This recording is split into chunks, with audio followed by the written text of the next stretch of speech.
வாழ்க்கை எல்லோருக்கும் ஒரே போல அமைவதில்லை.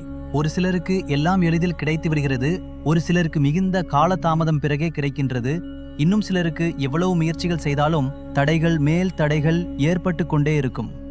அவ்வாறு வாழ்க்கையில் விரக்தியில் தவிப்பவர்களுக்கு இறைவனை சரணடைவதைத் தவிர வேறு வழியே இல்லை. அவர்கள் வாழ்க்கை இனிமையாக இறைவனுக்கு இந்த அபிஷேக பொருட்களை மட்டும் வாங்கி கொடுத்தால் போதும். நல்லதோர் மாற்றங்களை சந்திக்கலாம். அவை என்னவென்று பார்ப்போம். பொதுவாகவே நாம் இறைவனுக்கு பூஜை பொருட்கள் வாங்கி கொடுத்து வழிபாடு செய்வதுண்டு.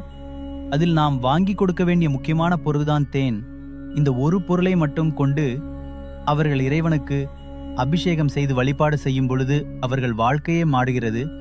இந்த அபிஷேகத்தை நாம் விருப்பப்பட்ட எந்த கோயில்களிலும் செய்யலாம். அதேபோல் கோயில்களுக்கு வரும் பக்தர்களுக்கு கற்கண்டை பிரசாதமாக வழங்குங்கள். கோயில் மரத்தடியில் இருக்கும் எறும்புகளுக்கு அந்த கற்கண்டுகளை சாப்பிட உணவாக கொடுங்கள். இவ்வாறு செய்யும் பொழுது நம்முடைய பாவங்கள் விலகுகிறது.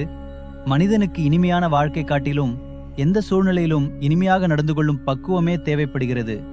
ஆதலால் இறைவன் மனம் குளிர இந்த அபிஷேகத்தை செய்யுங்கள்.